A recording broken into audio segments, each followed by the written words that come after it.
Good morning, everybody. For those who are in the morning time, my name's Dennis. This is Watches with Dennis, and we're doing our Saturday live stream like we generally do. And I have three topics today to go over, and I've kind of categorized today as weird decisions. It's really talking about a couple new releases and a charity auction.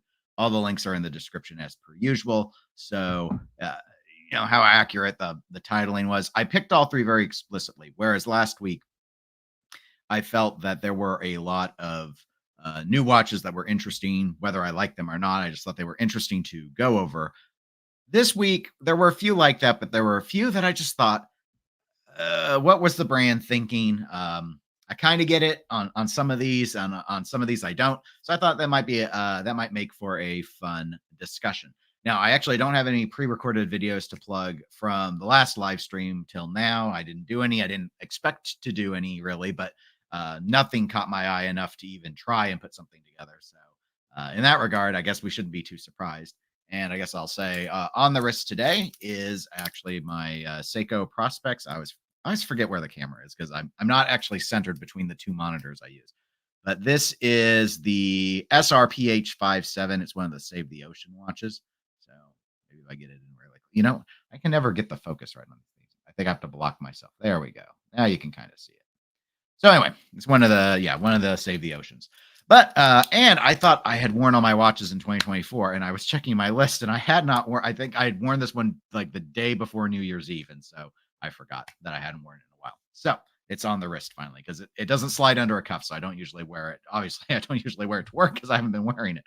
Um, but before diving into the articles, let me say good morning to those of you who are talking in the chat. Welcome, everyone. By the way, I always appreciate it.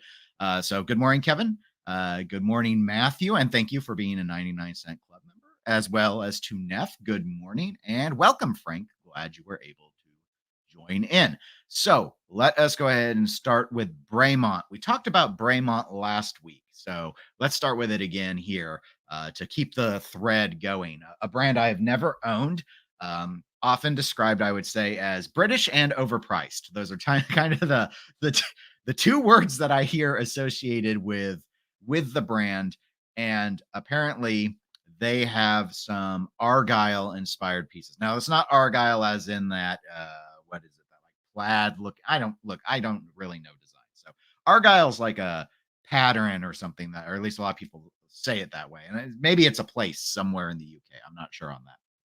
But this is about this movie that's coming out, and I guess it kind of fits in the theme of, I've only seen the previews. I think maybe the movie came out this weekend. The watches have come out a little bit before, which I think makes sense. But think Kingsman. It's kind of in that vein. And as near as I could tell from the preview, an author has written about a spy, and people are trying to kill her because the spy, or some spy with that name, is actually real. I don't know. It's supposed to be really goofy, I guess, from the vibe I get from the previews. But and I think it's currently got like a score of C plus or something on critic reviews. So maybe not the best movie that everyone was hoping for. But as we've often seen, more so with Hamilton and films like Christopher Nolan films, there are watches that are tied to the movie. Now, why am I including this with a live stream that I titled Weird Decisions? The reason, and this is not the first time we've seen this, but I think it's a weird decision. There are two approaches you could take with movie integration and watches.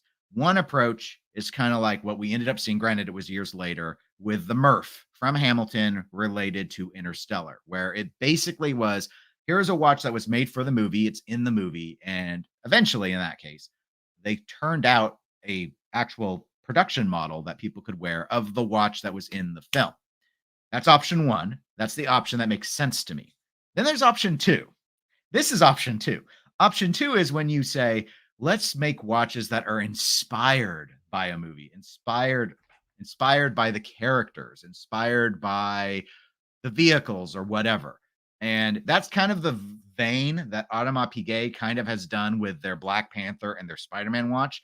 Those are not watches that Spider-Man and Black Panther would wear. They are watches with Spider-Man and Black Panther on them. So I prefer and think it makes more sense to do the former. where you've got that integration of like this is the watch that the characters would wear or they wore, kind of like the No Time to Die edition of the Omega Seamaster that was actually in the film. So Daniel Craig wore the watch. So you might, regardless of all the Bond branding on the back of the watch and whatnot, you might want the watch because you thought it was a cool watch and you saw it in the film. These watches are not in the film. These watches are inspired by, and so I just think it's really weird. Especially, maybe it feels more so because the movie had not yet released when these watches did. But they had three, so we're going to run down those real quick. You can see it. Here's the nice photo. Monochrome is the article source. Again, video has a link to it in the description should you want to go and read up on it. So they've got three, and Bremont has not broken away from their issues with pricing. So let's go ahead and get started. The first one's actually I believe, the most expensive. It's the one they call the Argylle. It's a GMT watch. It is a 43 millimeter watch, pretty thick, almost 16 millimeters thick. I'm getting Longines vibes there for their. Actually, I think their GMT might be even thicker. 100 meters of water resistance. It's got a black DLC treatment on the mirror, whatever. I don't know. On part of it, at least. Push down crown, not screw down. I know that makes some people uncomfortable, but again, Hamilton, I'll throw them out again as a brand that often does 100 meters of water resistance with just push down crowns. And it has a running seconds at the 9 o'clock position. So it does have a fairly unique look to it. And then you have a central GMT hand with a fixed interior chapter marker setting. It's not a rotating bezel or anything. The markings for the GMT are not on the bezel. They're actually at the chapter ring. So I'll show you some close-ups here so you can get kind of a look of it. It's got these wave patterns. Now, this one is supposed to be inspired by the Argylle spy main character that the author is writing about. So that's the theme to it. However, this isn't as on the nose as actually like putting, who is it who plays, is that, what's his name, who was in Witcher? Henry Cavill, right? I think this is Henry Cavill's character. Again, he doesn't wear this watch in the movie. This is a watch that is inspired by the character. See where I'm struggling. By and large, looks wise, to me, it's okay. I'm the branding with the Argylle, which I think if you were to think of the color and everything else, this is not going to this doesn't spell like the usual Argylle. It spells like the movie. It's very much for the movie. Like the numerals, okay. Of course, we've got cropped hour markers, so I would never buy this because that just it's an affront to me. I know a lot of people that's a classic pocket watch look, but it just doesn't work for me. I'm also going to ding it, especially we haven't talked about the price yet. But I'm going to ding it because we don't have a color match date window, so that looks cheap to me. Other than that, I think the design's okay. I'm not a big fan of the wave patterns going on here across the dial. It looks like we're looking at an EKG monitor or something to me. But this one, it's limited, 200-piece limit count, and it's just a hair under 6,000 euro.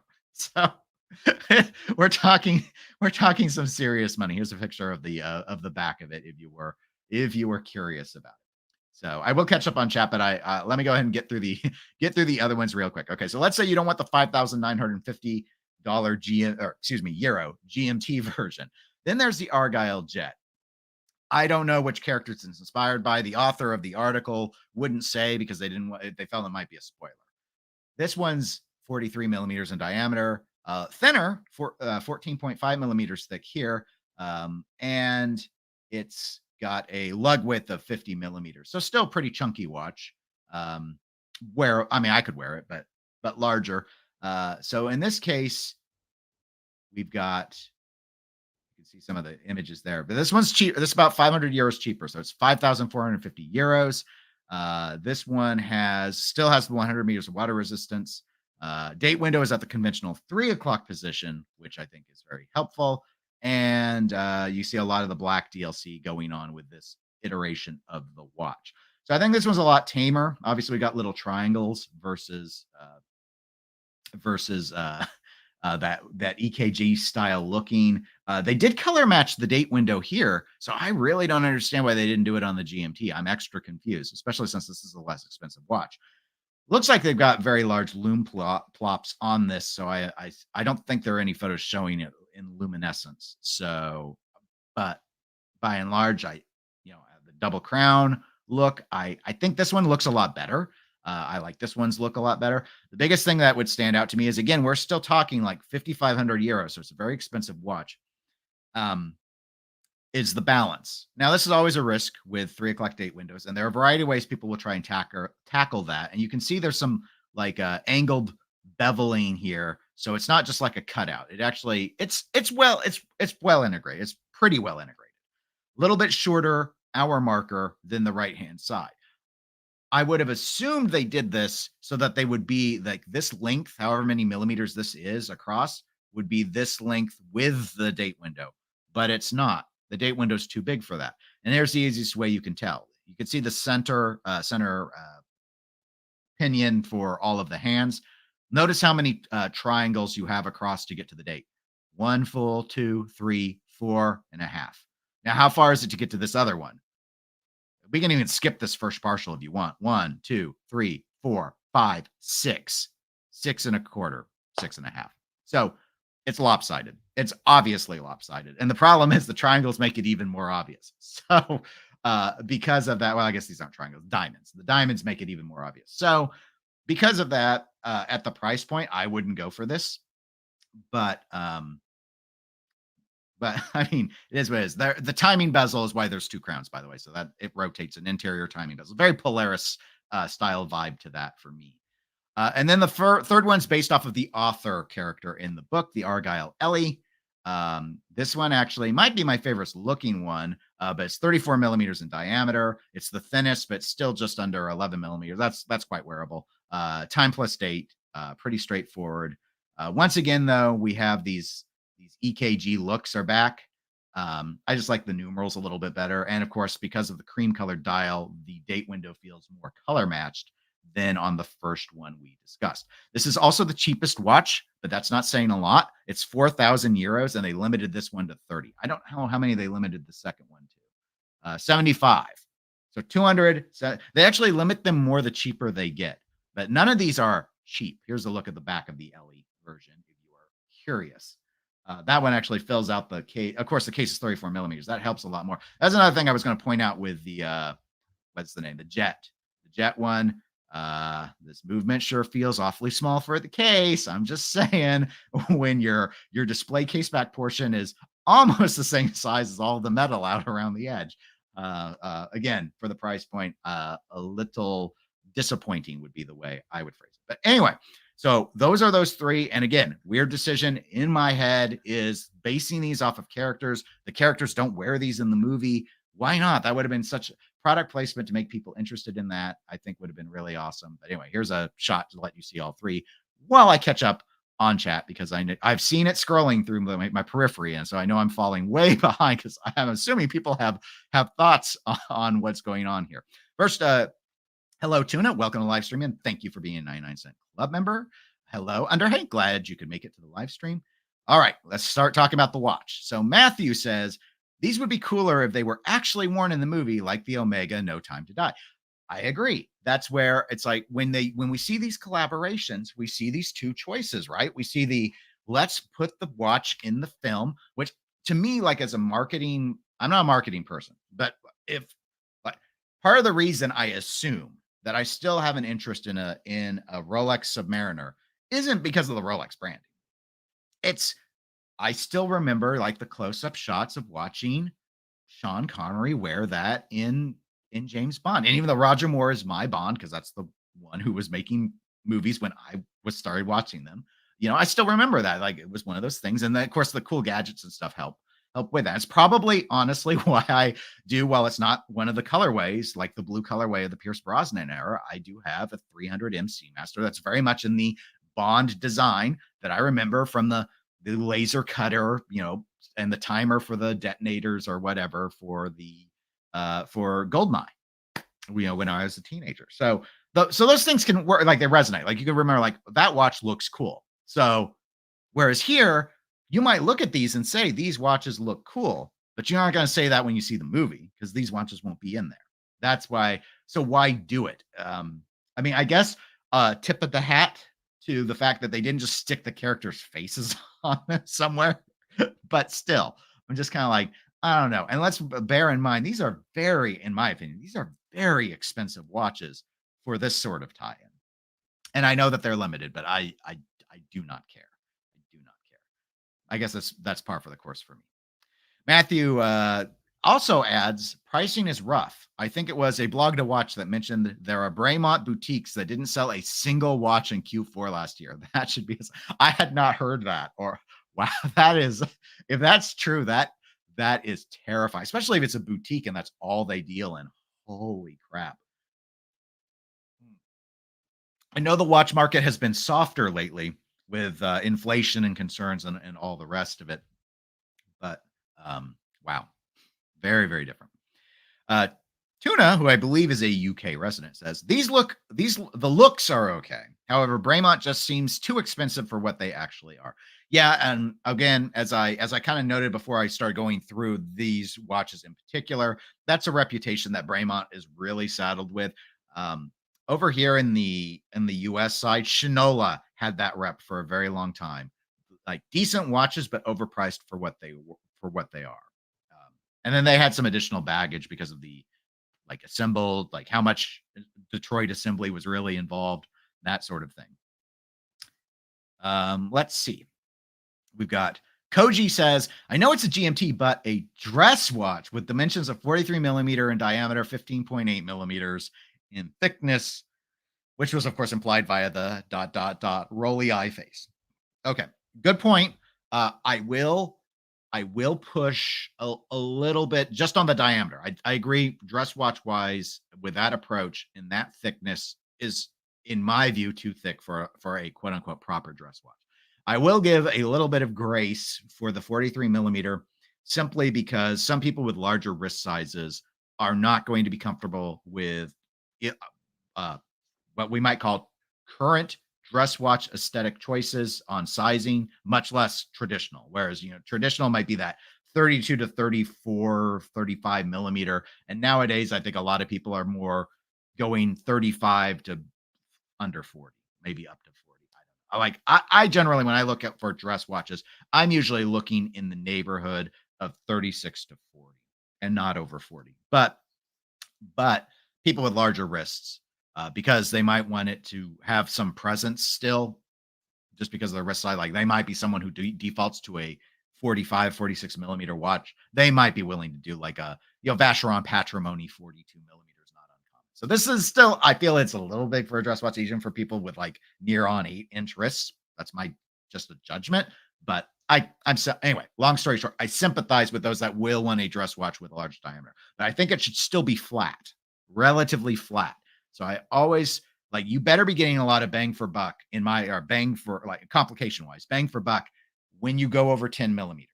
So I'm fine with dress watches being over 10 millimeters thick, but you better get something like, I'm assuming it's going to be like the questions I would ask. Is it going to be automatic? And acknowledging we can have automatics that are smaller. The GMT complication gives it some, big dates, things that will require layers, annual calendars. There's more sympathy you get, the more fancy pants you go with it. But it is what it is. So Koji says, ooh, 6,000, a bargain. Yes, very, very much a bargain. Scott, welcome to the live stream, and thank you for being a 99-cent club member. Agree, Tuna, they make some nice watches, but the price points seem high. I think we're all in agreement. I haven't seen anyone disagree. Does anyone actually think Bremont is fairly priced? Let me ask that while I get caught up with the rest of these chats. Underhay says, when I saw the only one I liked was the 34 millimeter ladies version. I would have to change the strap though. The 34 millimeters lady version is also my favorite. I think it's the best looking design. Just the way some of these looked to me on the original Argylle here. I guess it's supposed to be diamonds, but to me, I can barely make them out, and it looks like the sin wave pattern sort of thing going on. And it's more distinctive that they're diamonds on the other two. And I think the date window looks the best here. I'm going to hedge. They look equally quality here. But it's just you got the balance on the 34 millimeter version. I think the colorway looks pretty nice. It's not, and it's, as with for a dress style, 34 is the most approachable, I think. Plus, I like the font better on the ladies' watch than I do these other two options. The fonts get progressively better or worse, depending on what, like in the order of most produced to least produced. It goes most, second most, least. Those are the order I like them in. I like the smaller they get, the better I think they start looking here. But one's mileage may vary.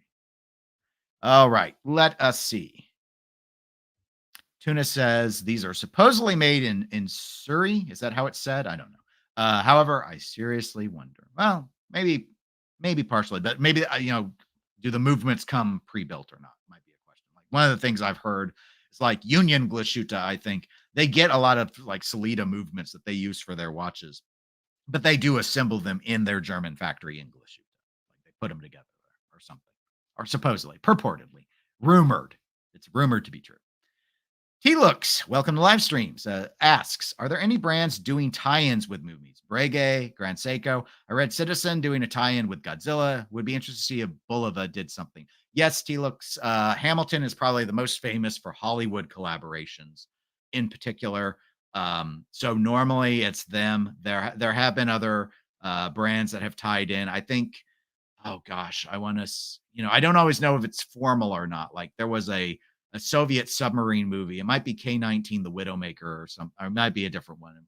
I'm forgetting which. I've seen so many where they made sure like all of the cast, at least the commanders on the ship, were all wearing Ulysse Nardon, which is very popular in Russia, and things like that. But yeah, Omega and the James Bond franchise is very notable. They have a very serious high dollar collaboration. Omega pays serious money for being very much featured ever since the Brosnan era in the actual films. And then Hamilton, Christopher Nolan often will have watches designed specifically for his films by Hamilton. He's probably the most famous. And a lot of times we've seen, especially ever since the success of the Murph from Interstellar and the demand for it, that those are often end up being production pieces that Hamilton sells.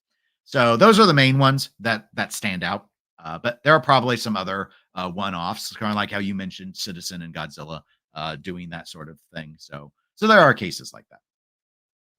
Underhay confirms that they are made in Surrey. I did a factory tour, and they have a lot of machinery making the cases and base plates for the new movement.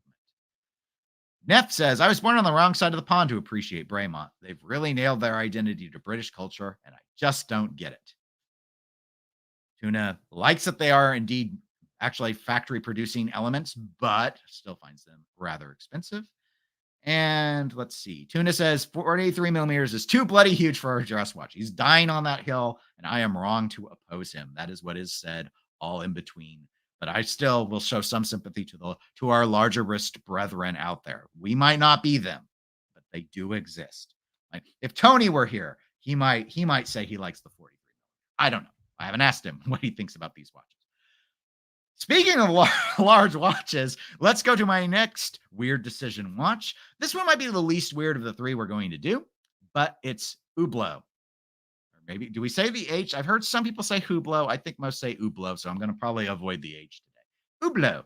So we got classic fusion tourbillons in two colors, yellow and blue. Now, these are based, I believe, off of a famous, I think, from reading the article. This article is a blog to watch. There's a link in the video description. I believe from reading the article, maybe my understanding is the most famous living French artist that is active. But anyway, here you go. This is not the first collaboration between Hublot and this artist, but this is the first time they have done this sort of extreme bright colorway approach. Now, in terms of some overall basics, compared to the Bremont, these are actually pretty thin. These are just a hair over 12 millimeters in thickness. These are 45 millimeter diameter watches. Hublot cannot walk away from what they are known for, and that is the early 2000s are not over. All watches must be huge. So they're still doing that. I actually like these really extreme angles that they've got going on with the case. Like I think the angling that I'm assuming this is what the artist brought into play, I think the article described it as diamond-shaped facets, which, I mean, as you can see from the images, I think that's very accurate. That is very interesting. I like what they have done with the case and that approach with the contrast with the crown. I actually think those parts look really, really good. What I don't like is that it's skeletonized. And again, this is just a dentist bias. I do not like skeletonized dials. I do think that the decision to make these very large hour markers and the chapter ring having minute markers has helped with legibility, which is the number one complaint I have with skeletonized dials. So this is readable. I just think it would have been so much better, more interesting to have done something with the dial. So I do not like this dial side skeletonization. I do like the look of the movement. It in and of itself is very neat, very unique, very neat looking. So kudos to Hublot. It's very modern. Would be the way I describe it. The way they've done the bridging and all that. It's very different. It's very aggressive. But I think that makes it very interesting. 5-day power reserve on this movement. So that is not, it's not a slouch. It's nothing to sniff at. Straps, these are ceramic watches. So I have two thoughts. One, I think they should have these straps, but should have also come on with ceramic bracelets that you would get both, because you might prefer to wear it on this sort of rubber strap, and that's fine. But I think given the price point, that this should have come on a ceramic bracelet. And that's the other problem, the price point. So these are limited, 30 pieces, both colors, 30 yellow, 30 blue, 95,000 US dollars. And that's why I list this as a weird decision. Just look at it kind of from the distance here in the photo I've blown up. These look like toys. These look like toys. And because they look like toys, $95,000 is way too much for what this is, for a ceramic watch. I get that it's limited. I get that it's Hublot and they overprice everything. I get that the movement is really impressive. But I would never buy this because it's skeletonized in the first place. And I think, as you see from a distance, the yellow one is easier to tell the time on. Bear in mind, up close, yeah, they did some stuff to make it easier to tell. But how far away are you when you hold your wrist? I think this shot is not distance-wise. I think this is a realistic perception that you on wrist would look at this. That, especially the blue one, these hands get lost in the skeletonization. The yellow one is superior because of that, even if the case might be I actually prefer the yellow in all ways, but some of you might prefer the blue case. I like the case shape, but for a ceramic watch, this is way overpriced. It looks almost childlike with how colorful it is. I would be okay with that if the pricing was sub 10,000, but it's not. So I think this is a really weird decision. I don't know who honestly goes and buys this. It's way too big too, but that's a Hublot. That's just a standard Hublot thing. So anyway, so I wanted to include it because I'm just like, Hublot, they experiment with cases. Case materials is what they're more known for. I like that they're playing around with shapes and stuff, but it's like they cannot help themselves. But in my opinion, which of course is my channel, so we're gonna have a lot of my opinion. In my opinion, they repeatedly shoot themselves in the foot with these decisions to make something ugly about it or stupid. And in this case, it's kind of ugly with the skeletonized approach on the front. It's too bad because the back is so interesting. And the price is ugly too. So let's not lose sight of that. And, it's super, and it's so super bright for what, I mean, I still just can't get past, you look at, like, there are plenty of ceramic. What does Blancpain charge for their ceramic 50 fathoms? It's like in the neighborhood of $20,000. And in my opinion, much more attractive watch. I don't know. Like, or GP, I'm not a big fan. I'm not a fan of Gerard Perregaux, but I mean, they ain't asking, last I looked, they ain't asking $95,000 for all their ceramic watches.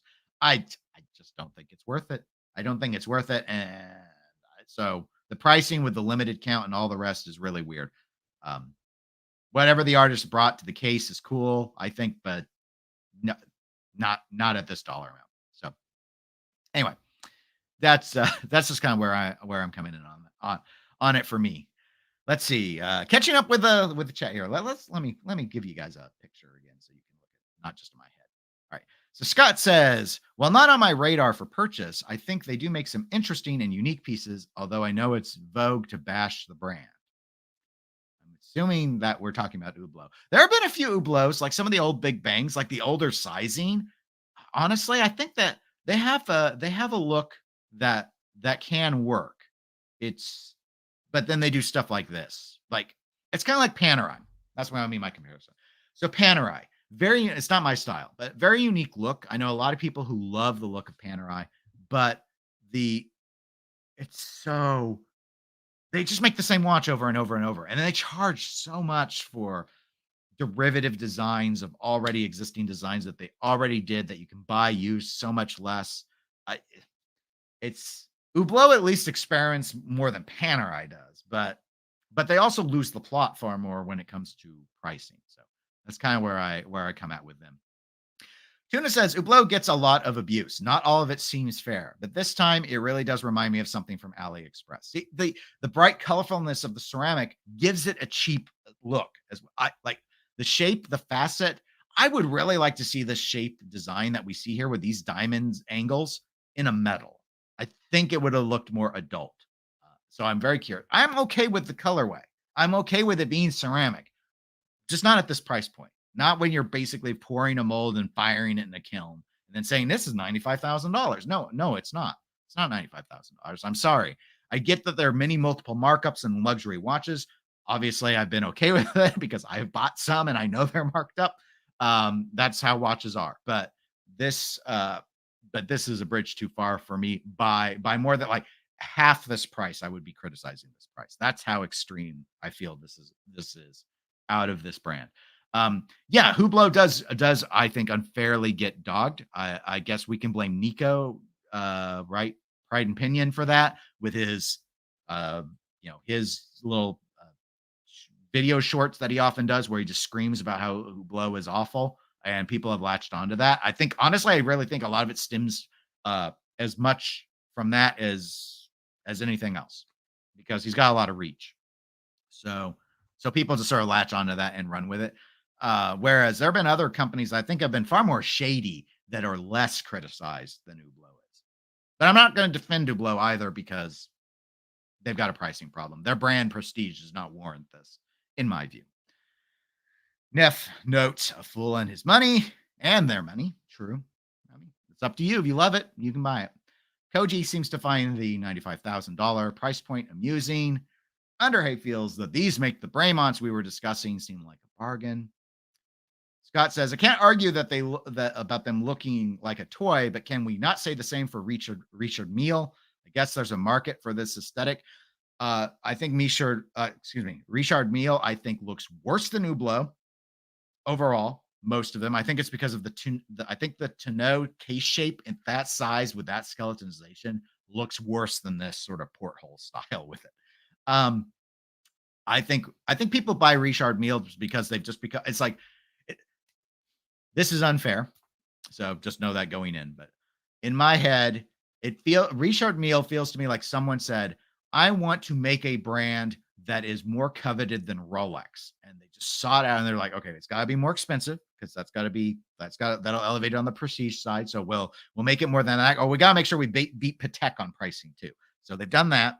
And then they just figured out a way to hype it and put it on enough race car drivers' wrists and tennis players' wrists, like going into the markets that a Rolex would normally be in, and it worked.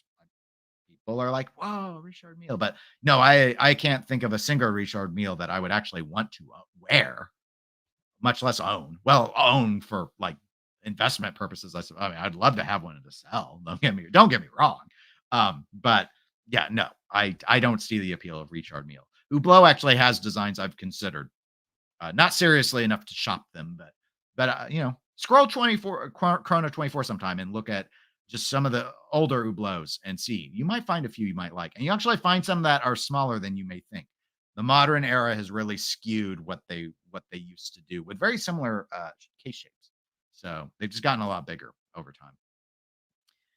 Koji says, I like the movement actually, but the monochromatic color scheme combined with a rubber strap, frankly, looks infantile. Yeah, that may be part of what I find is a little weird. And that's why I think ceramic bracelet options could have been it would have given it a texture to it that might have looked a little less like I'm strapping on my big boy watch sort of thing.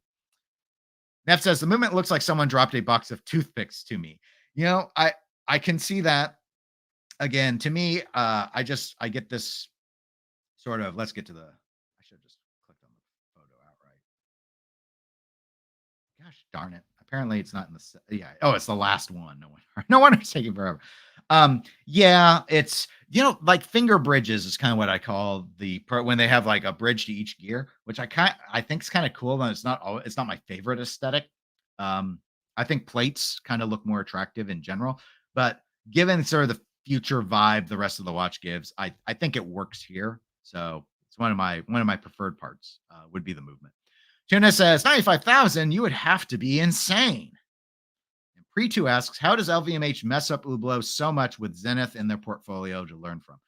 Um, Maybe they want to let each brand kind of have its own path and identity. I don't know. Whereas, in Swatch, it feels like every brand is very explicitly told, be creative, but here's your price tier. Stay in your lane.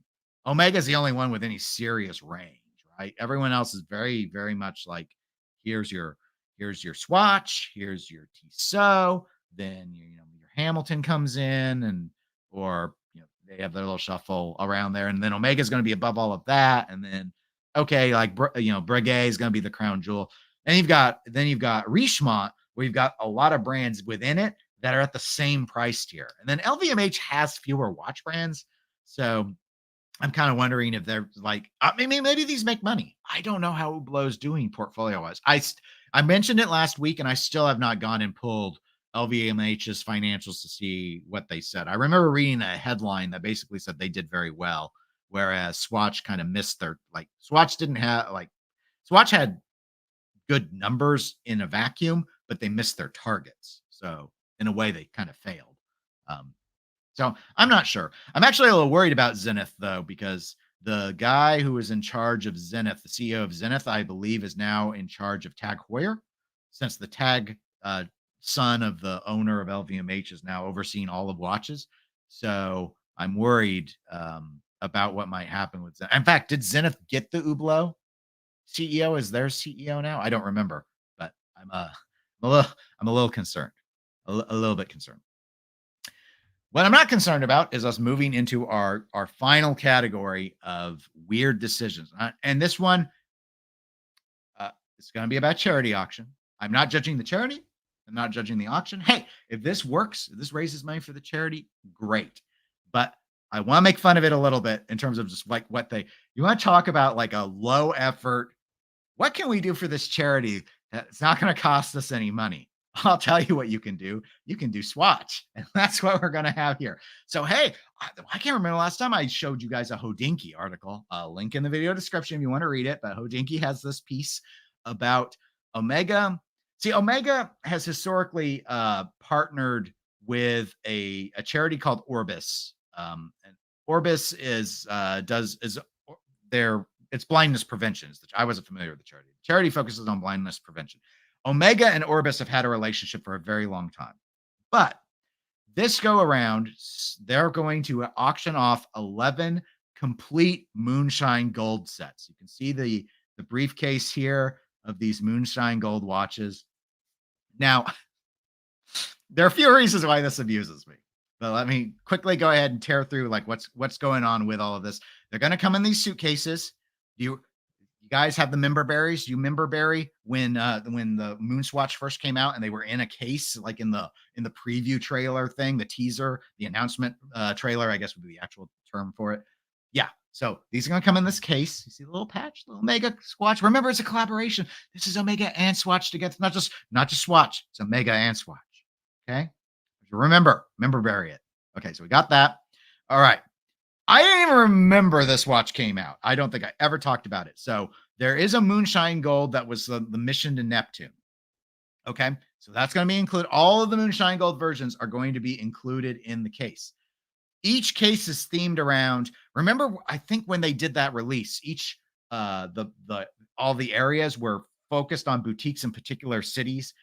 Those cities have airports. Those airports have airport codes like JFK in New York. So different than the baseline Moonshine Gold MoonSwatches, these will be, all 11 watches will be carved, emblazoned, whatever, however they've etched it, into the side of the case flank on the 9 o'clock position with the corresponding airport code for the city that suitcase represents. Now, these are all being auctioned by Sotheby's, so you don't have to be in the city to get like that case. You can bid on whatever, like London's case or whatever you want. So anyway, so there was a moonshine. I didn't know that. That was the mission to Neptune. Almost all of them are the mission to the moon, though, as you can see. So the other 10, oh, it also comes with like a little like button or whatever in the case telling you which airport it was. See the airplane in case you were too dumb to figure out the airport codes. There's a little airplane to kind of like spell it out for you, like you're a child. All the rest of these look like mission to the moon because that's like what all the rest were. So you have all of these. So they're in a case. They have the airport carving, and you get all 11. Aside from the Neptune one, though, even the article notes 10 of these watches are going to pretty much look absolutely identical to one another. We super duper promise they're each one from each of the builds when they did the different like strawberry moon and all the rest of it. They're all there. They're all there. We promise they're all there. That's what it is. So why I listed this one for our final discussion for weird decisions is it's great. They're going to sell them. Orbis is going to make money. Maybe you get the teddy bear with it, hopefully, because that's probably the most Omega thing you're honestly going to get.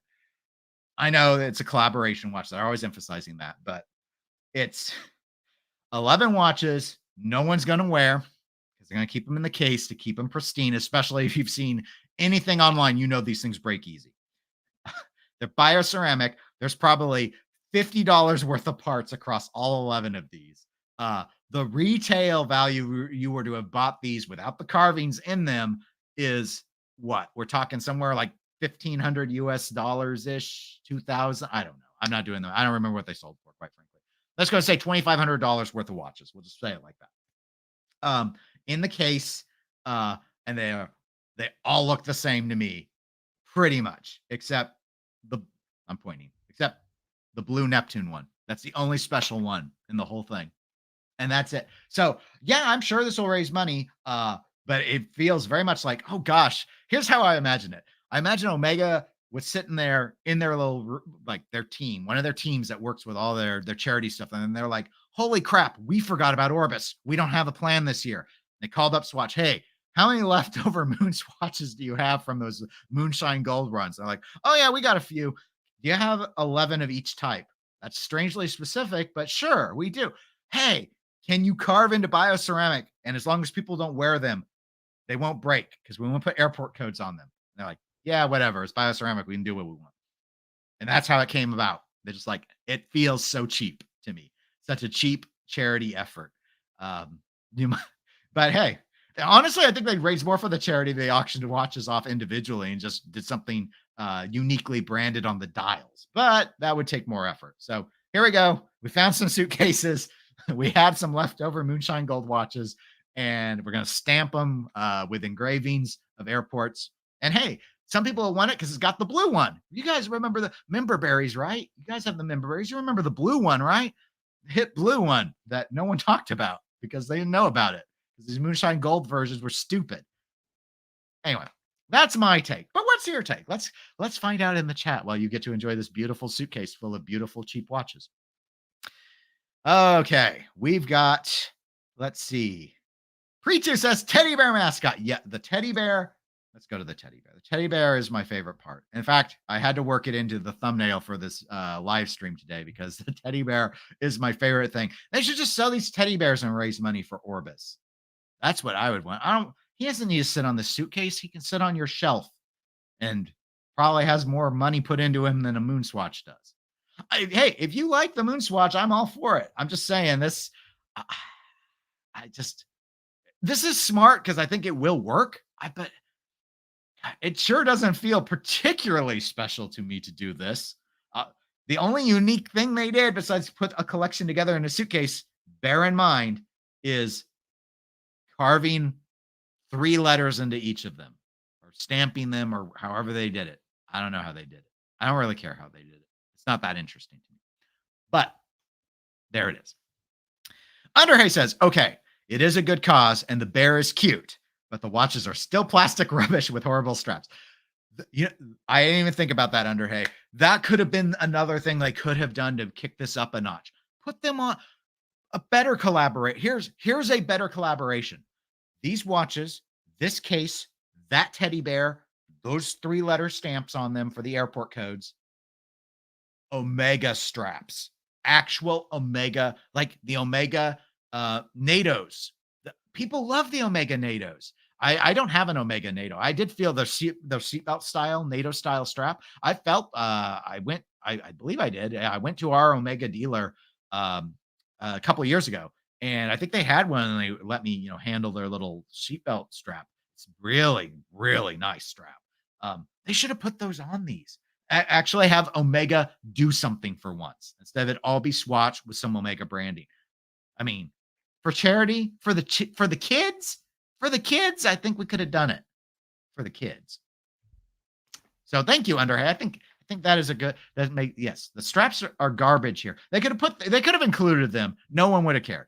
Just put in the proper Omega straps, and I think that would have been cool. No one has still worn them, but it would have been cool.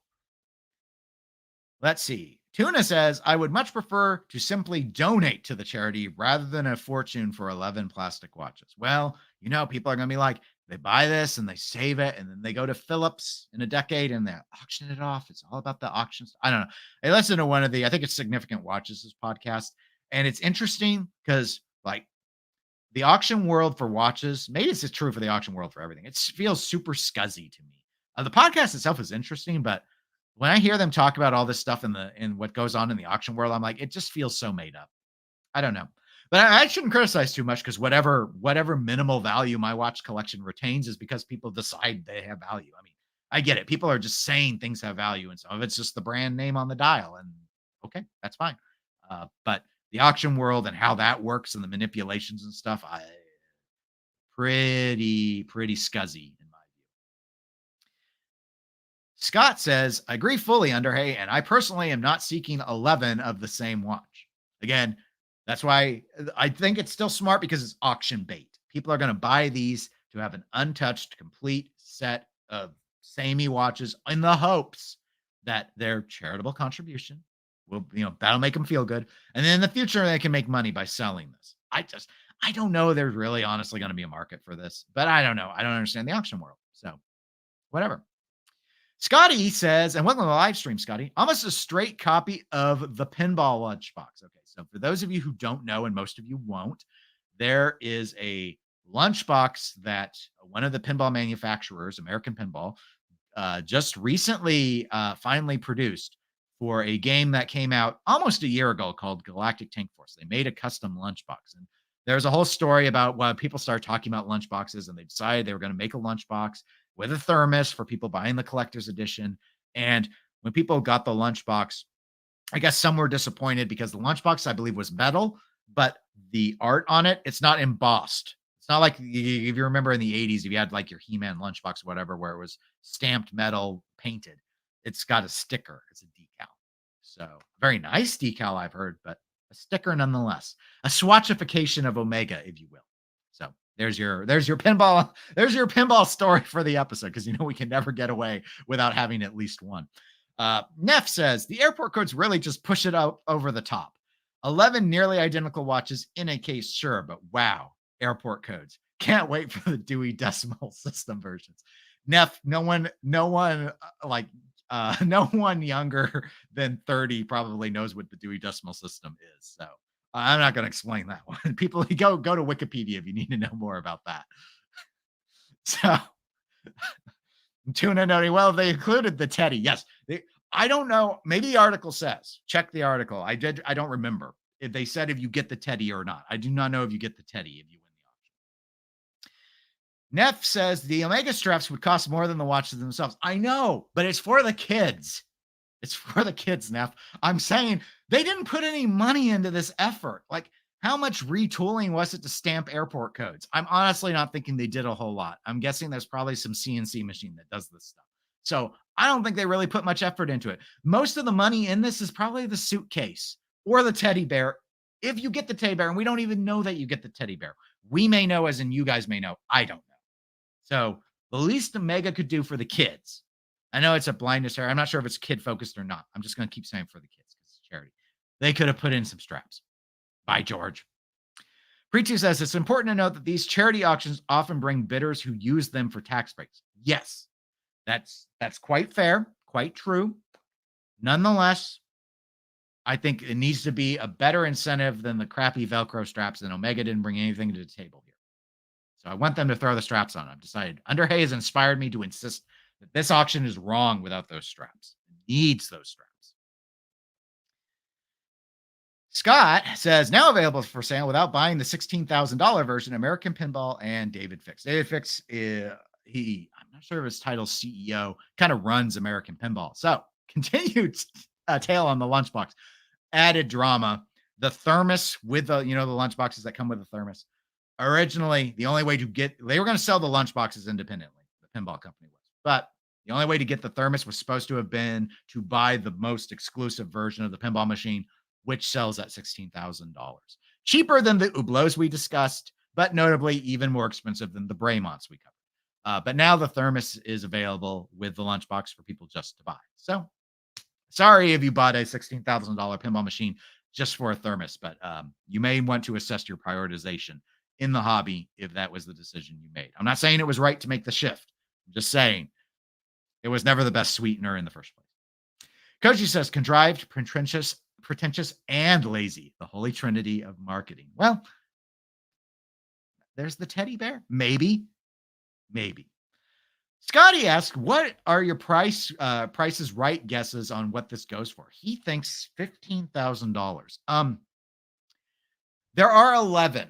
That's an interesting question. I hadn't thought about it. Some airport codes are going to be more desired than others because some of the higher bidders are going to be in areas. They're not going to be in every area of the world. So I think you're going to see a range. I think you will see, I'm going to say the low, and I'm not going to say like which airport code is going to go cheapest because I have no idea. Like some of the ones, like you've got a lot of collectors out of Asia. I think there's a Hong Kong airport code. They might be inclined to that. The London airport code will probably do good. I will say I think the JFK code goes highest. And I'm going to say $25,000 on the high end, $10,000 on the low end. So I think it's going to be a range with most of them trading between 15 and 20. I think you're low, Scotty. I think most of these are going to go higher. So that's my guess. Koji says auctioneer, but this one goes to 11. A Spinal Tap reference.